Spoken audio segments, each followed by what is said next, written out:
following is a presentation of HBO Sports.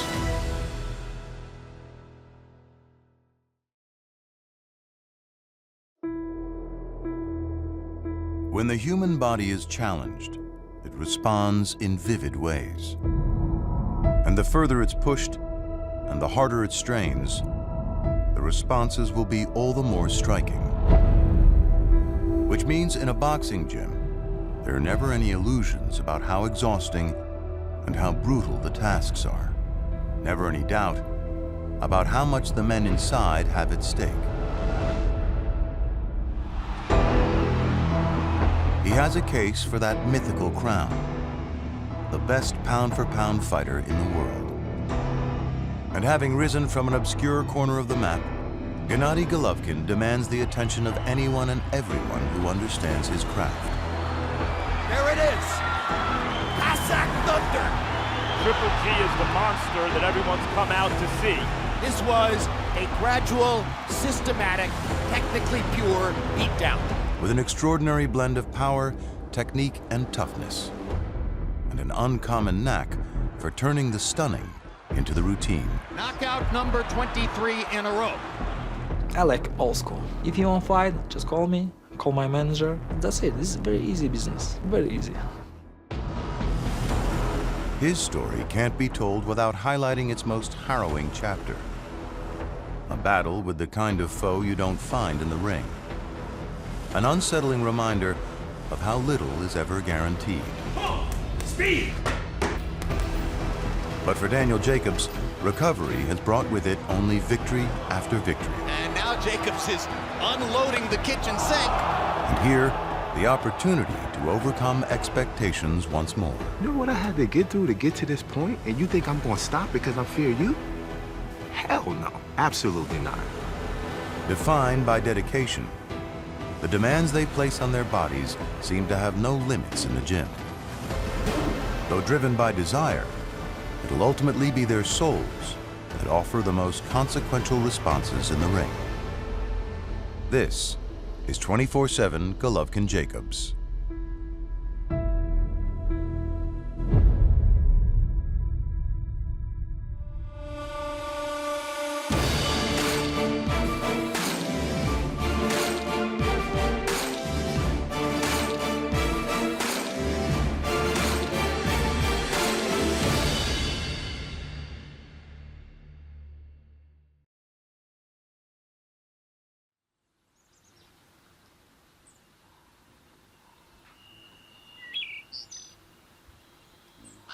In the snowy mountains that rise some 100 miles east of Los Angeles, you'll find a small town named in tribute to the grizzly bears who once roamed here. But today, Big Bear Lake, California may be best known as a storied training ground for a different sort of aggressor, which indeed is how a young boxer from Kazakhstan came to hear of it. I remember now 7 years ago, 2010. This is my first visit to Big Bear. I heard a couple times, like Big Bear, like great blades for training camp, like because Shane Mosley and Oscar De La Hoya, you know, so many great people, great champions training in Big Bear Lake. It's very interesting for me. I try, why not? Back in those days, Gennady Golovkin was training in Germany, largely in obscurity. He'd won a silver medal at the 2004 Olympic Games. But as a professional, his career had stalled. And his European managers thought moving him to the United States could kickstart his progress. I didn't know who he was. Golovkin, at the time, I think had 16 fights. One Saturday morning, I get a call, and they wanted to see my gym and wanted to meet me. And that night, I went home, obviously, and I looked in the computer and go, oh my God, who was I just talking to? You know, this guy had 350 amateur fights, had beaten everybody that was anybody in his division. 2 months later, I get a call telling me that Golovkin comes in, this was on a Saturday, on Sunday at 2 o'clock in the afternoon. Can I pick him up? He's ready to go to work. And I'm thinking that one of my friends is calling me and pranking me, right? So I'm holding the phone, yeah, right. I drive down to the airport, pick him up. He's by himself with one bag. One bag. He's by himself. No entourage, no nothing. 7 years after coming to Big Bear, an unassuming air still surrounds the fighter they call Triple G. I believe that every gym has a personality. And the personality of this gym since 2010 has been Golovkin. He's a very humble guy, he's a very quiet guy, he's not a braggadocious kind of guy. So everybody that comes in kind of emulates what he does, wants to be like him. Everybody knows this is hard work every day. Good stretch. No, I like this because this is good. Not for bring, girlfriend. It's not serious. Bring my dog, It's not serious. It's a special gym. Spectators may not be welcome in the gym, but they do emerge in sizable and passionate magnitude whenever Golovkin enters the ring. Most recently, in London in September, when 19,000 people packed the O2 Arena to see him fight Kell Brook. 2 or 3 weeks before the fight, he kept saying he's going to make it a street fight. But I expected for him to get hit. And when you get two guys in there that are just throwing punches, I think that's what the crowd wants to see. I want sometimes crazy fight because, if you look every time it's great, nobody won't fight with you. Triple G is setting him up, and if you stay on that rope... Body shot, Brook is in front. Once he hurt Brook and he rocked him, I think he was looking for that shot again. He was looking to land one and put him away, and he got a little sloppy. Uppercut by Brook. Left hook brought the crowd alive. Golovkin hasn't lost very many rounds recently in his career, but he may well have lost the second round here against Kell Brook. Yeah, he touched me, he just touched me, like sparring, Yeah, not rocked, He didn't prepare the shots like normal. He didn't really mind his defense. He is swinging away sometimes here against Kell Brook, seeming to feel a sense of urgency. Last round, I remember his body language and his position, his speed, power, it's finished. Engel is trying to get referee Marlon Wright to stop the fight, and now he finally throws the towel into the ring, and Gennady Golovkin is going to have a technical knockout victory in round number 5. A friend of mine was calling me, giving me the round-by-round scoop, and I was just on the phone with him. I'm like, okay, what's going on? He was like, Kell Brook just hit him with this shot. He hit him with a combination. Oh, my God. He said, he's exposing him. My best friend, Darnell, he was like, he's exposing him. From that point on, I just knew for sure if I can land those same shots, totally different story.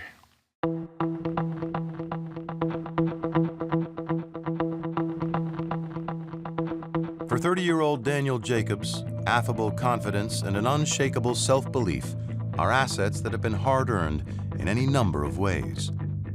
He's training for his Madison Square Garden March 18th bout with Golovkin in Oakland, California. But his story began in the Brownsville neighborhood of Brooklyn, New York. My childhood kind of grew up fast. There were times where, we've seen a lot of things that we wasn't supposed to see. The gang activities, the drug abuse, and the violence. I was actually kind of fearful of actually getting in trouble and, kind of living that life. So it was just that much easier for me to stay away from that lifestyle.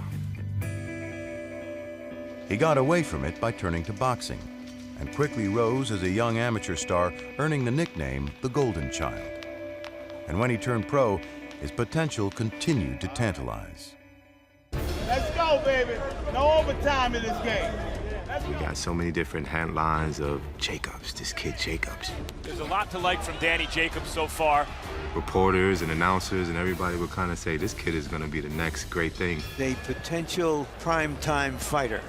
Early on in his career, people had high hopes for him that he would be that young man that would become a middleweight champion and flourish. But everything came to a shocking halt when he was knocked out by Dmitry Pirog in July 2010. Oh, down goes Jacobs on a perfect right hand, and that may be that.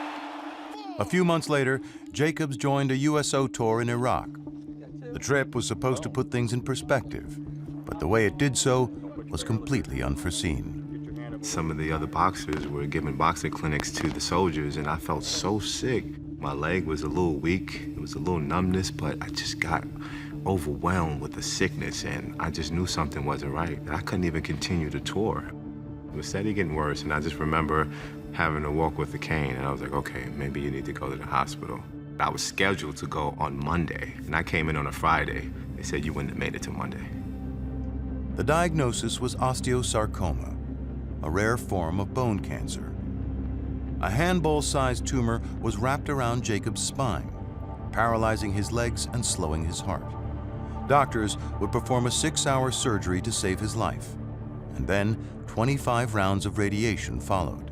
The frustration of me going from a world-class athlete to immobile, who can't do anything for himself, who can't take a shower, can't bathe himself. Even if you are able to walk again, doctors told me, you know, you can forget about boxing. They're telling me what I couldn't do as just another challenge, as another opponent. And I knew I was going to do any and everything it took to get back. A couple months down the line, I walk upstairs, and Danny's standing at the top of the steps with this full-body brace on. He said, I came to work out, and he threw 6 punches. Okay, that's enough for today. I'll see you tomorrow. And I said, all right, well, that's a start. But he kept coming back.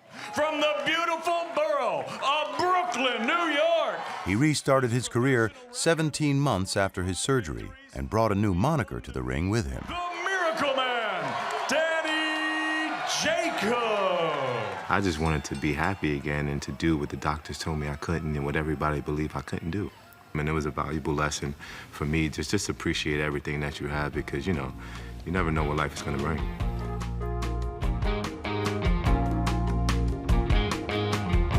Back in Big Bear, Gennady Golovkin has an abundance of things to appreciate and reflect upon during his daily morning runs.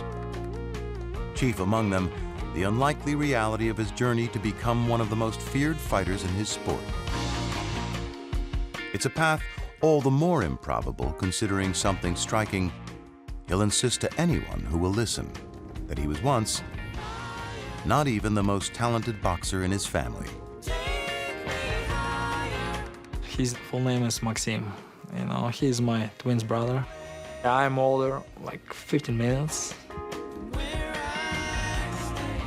My first coach, he liked Max more because, you know, he's more stronger, more serious. So I have a little bit crazy style, and he's more classic, like old school, like, you know, his legs is very good, his speed very good, you know. They were inseparable growing up in Kazakhstan, starting to box at age 10, blessed with talent that forced them to occasionally devise ways to share the spotlight. Beautiful morning. It's good. It's good rostering. Было даже 2 момента, когда мы боксировали несколько раз в одном весе и должны были боксировать друг с другом в финале. Да, и, короче говоря, снялся 1 раз я, а потом уже это был он, ну, как бы я стал чемпионом Казахстана. Both Gennady and Max were top young amateurs, but ultimately, the realities of life back then meant a choice had to be made about which brother could move forward with his career and which one had to work to support the family. В то время, в советское время в Казахстане, нужны были деньги. И на нас двоих, ну, как бы, я не скажу, что мы там с бедной семьи, но с рабочей семьи не было спонсорства или не было денег нам двоим ездить на сбор. И я так думаю, желание и умений на тот момент у него уже, может быть, стало больше немножко. So all these years later, Gennady has capitalized on the opportunity and done so with Max at his side. Though he lives in Kazakhstan, he comes to the States for his brother's fights to help guide him and celebrate his success. Max Golovkin had over 200 amateur fights. But most important, Max Golovkin knows Gennady Golovkin better than Gennady Golovkin knows himself.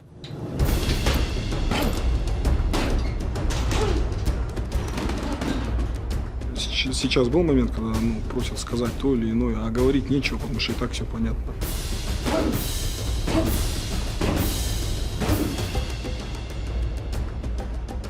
He's big support for me, and, you know, more like extra attention, like different, like brother support, you know. Yeah, I hope Max, he is proud of me. Ну, как сказать, в принципе, нет. Нет, не сожалею. Да, я очень горд своим братом. Я помню эти тренировки, это боль, это пот, это кровь. И как бы нам тогда было от 10 до 20 лет. Ну, я думаю, да. Во-первых, что у меня, ну, зная по себе, зная себя, что у Геннадия, как бы, у нас в крови, можно сказать, как у-русских говорят, в крови не то, что неприязнь или не... Мы не любим проигрывать.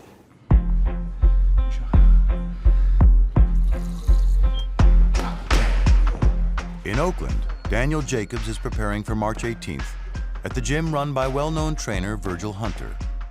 The setting has numerous benefits.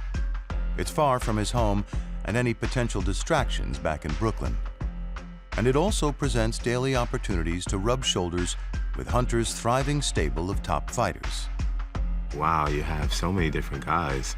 My good friend Peter Quillen, Amir Khan, Andre Berto, Andrew Fonfara, Andre Ward, who comes in every once in a while and pop in and give his advice.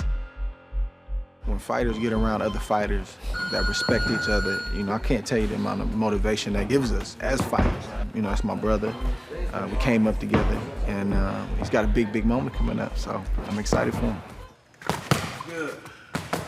Good. Anybody that has huge goals and wants to fulfill them, if I can help you, this is what the building is for. Put it right there, boom. You got 2 more intervals and you're done. These are 20 ounces, boy. That's it. That's all right. In my opinion, when everything goes right in camp, 9 times out of 10 it's gonna go right in the fight. In his comeback from cancer, Jacobs is 10 for 10 so far. 10 straight victories, all by knockout. They can't deny me now. And none more impressive than his 2015 matchup with his aforementioned friend and fellow Brooklynite, Peter Quillen.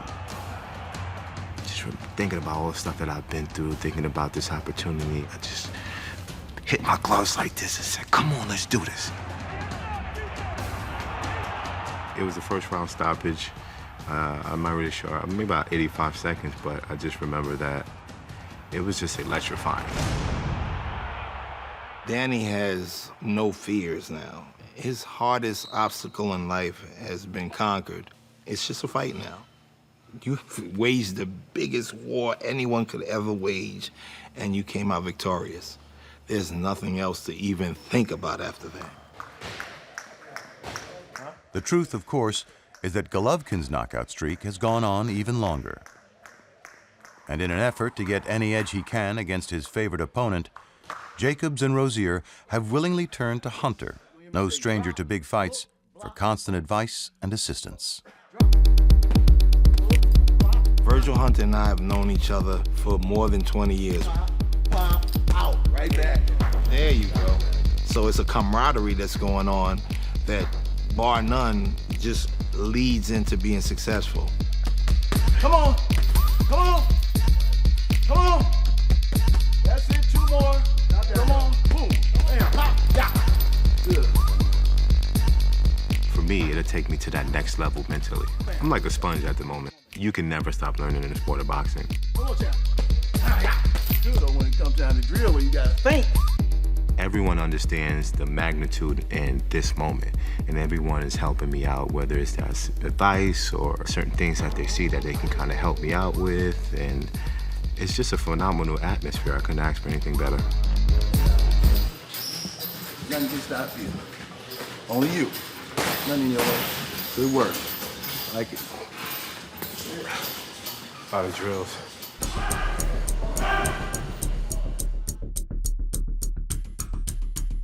Good morning, everybody. Nice to see you again. Good to see you again. Yeah. A fighter must be prepared for the ring from head to toe, which means sartorial matters are no small concern to Gennady Golovkin, and sponsors travel in to present their wares. Do you want to see the new color? Oh, of course, I'm very excited. Like a kid. Where's my new toy? Where's my new toy? Here it is. It's beautiful. Still have, all the same logos. Right. Your medallion right here, your spear right there, obviously the jump man, and then your flag. It's my shoes. It is your shoes. You're the only one in the world. No one has those shoes. I love it, Jordan. I love it when you're happy. Let's keep the streak going. Look good, feel good, play good. Absolutely. Fight good. If style is part of the narrative, Golovkin's aggressive fighting approach has been termed Mexican style. The architect guiding it all is ABEL Sanchez. March 18th will be the Mexican-American trainer's 19th time in Triple G's corner, though working with fighters has always been only one of his professional pursuits. 96 to 2000, I bought like 25 lots, vacant lots up here. Sanchez has been a licensed contractor since he was 18, having learned the trade growing up in Southern California.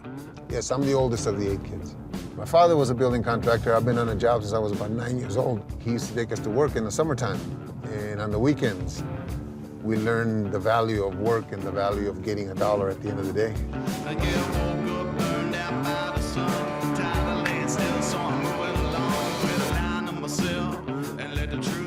He used his skills to build the Summit Gym here in Big Bear from scratch nearly 2 decades ago.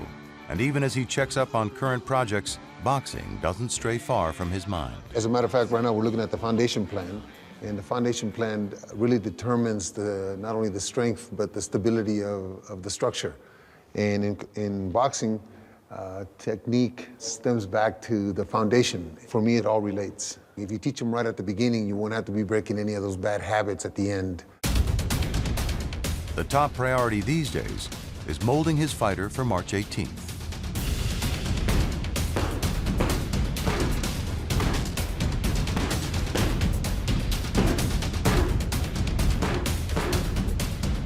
Even if the work has its drawbacks. Actually, I was a little sore here in the arms, but it's gone now. It's very red, but that's just part of the job. That's just part of what he needs to do to get ready for a fight. This is very serious business. This is not a job. This is not game. After first punch, that's it. You know, he understands. Okay, he's moving, it's better. Dancing is better. You know, maybe he's taller. This is nothing after first punch.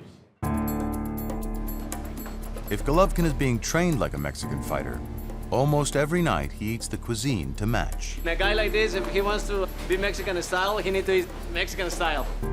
And after his afternoon training sessions, this local Mexican restaurant is his favorite spot. For many fighters his size, making weight is a constant issue to monitor. But Golovkin has no such concerns, allowing him to enjoy whatever's put in front of him. This is my energy. This is my power. You know, just food. I feel like full. Feel good. Okay, I'm ready. Look, this is Abel's fault. You know, this is not my fault. Abel's fault. Look at him.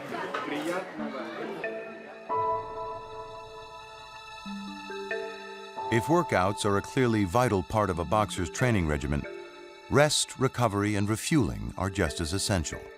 It's to that end that Daniel Jacobs has hired a full-time nutritionist as he prepares for the bout. Starving. That nice run, man. I'm beat. His choice, though, might surprise you. It's former 140-pound title holder, Chris Algieri. We're both New Yorkers. We always had mutual friends. And I've always actually known that he was a really good cook. I never really thought that this would be his actual job. I want to keep every meal being highly, highly nutritious. His metabolic output is so high that we need to make sure he's eating enough. He's going to be depleting himself, and really my job is to make sure that he doesn't. I wouldn't do this with someone I didn't know. I know Danny's a good dude, and I'm a big fan of his. To be involved at this level is, it's a lot of fun, yeah. Yeah, some of these herbs I never even heard of. I'm glad I got a guy out here that I'm familiar with. I'm glad I got a guy who understands boxers' mentality. This man knows his stuff. And I've been eating more than I've ever been eating in camp before. And the food tastes great, so I mean, it's a win-win situation for me, you know? Whip it up, chef. Whip it up, baby. So Algieri provides not just sustenance, but company to counter the isolation of life as a boxer in training. On a recent afternoon came another exception, a surprise visit from Jacob's longtime partner, Natalie Stevens.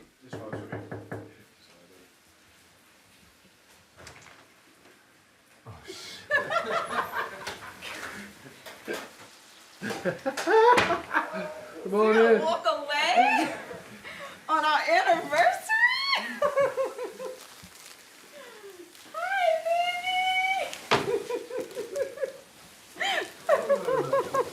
This is a woman that I've been with for the last 12 years, and today marks the day that it's been 12 years. I didn't think she was gonna come out here. She surprised me. She has been with me through thick and thin. She has been by my side in the hospital when I couldn't walk, when I was battling cancer. Every day she was at the hospital making sure I was good. She would be my best friend for life. The reunion presents an opportunity for an up-close inspection of the benefits of training. Look, I'm ready to work out. Like, no cool, fat. Cool. You know what I'm saying? All right. All right. You know what I mean? All right. Relax back. Relax back. All right. Their 8-year-old son, Nate, stayed back home in Brooklyn for school, so a long-distance conversation with him will have to do. Hey, Poppy. I miss you, man. I wish you could be out here, too. I'll see you soon, though, okay? Okay. All right, champ. Love you. Love you. This is the biggest opportunity I have of my career. Everyone is doubting me, but my team is making sure that not only am I focused right, but the energy is right. If the energy is right, and your mental is right, the fight's gonna be right. Whoa!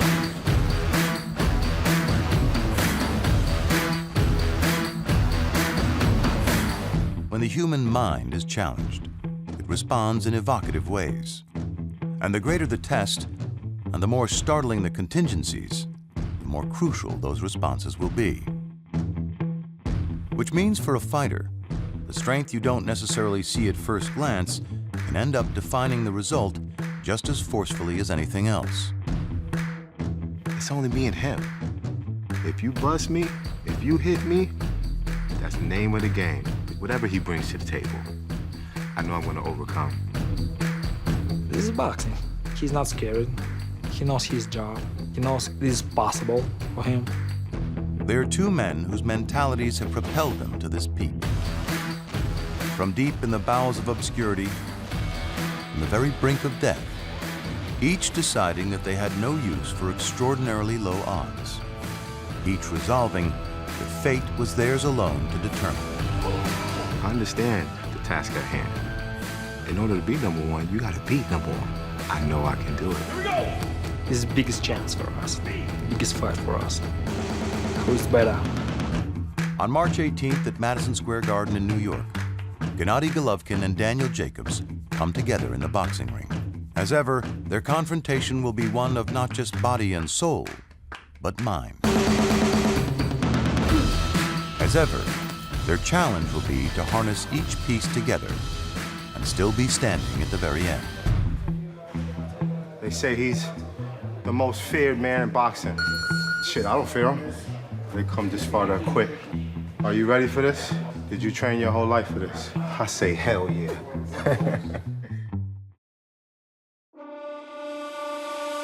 Don't miss the fight, Gennady Golovkin vs. Daniel Jacobs, Saturday night, March 18th, live on HBO pay-per-view. Also, 1 week earlier on March 11th, Boxing After Dark returns on HBO at 11 p.m. with David Lemieux versus Curtis Stevens.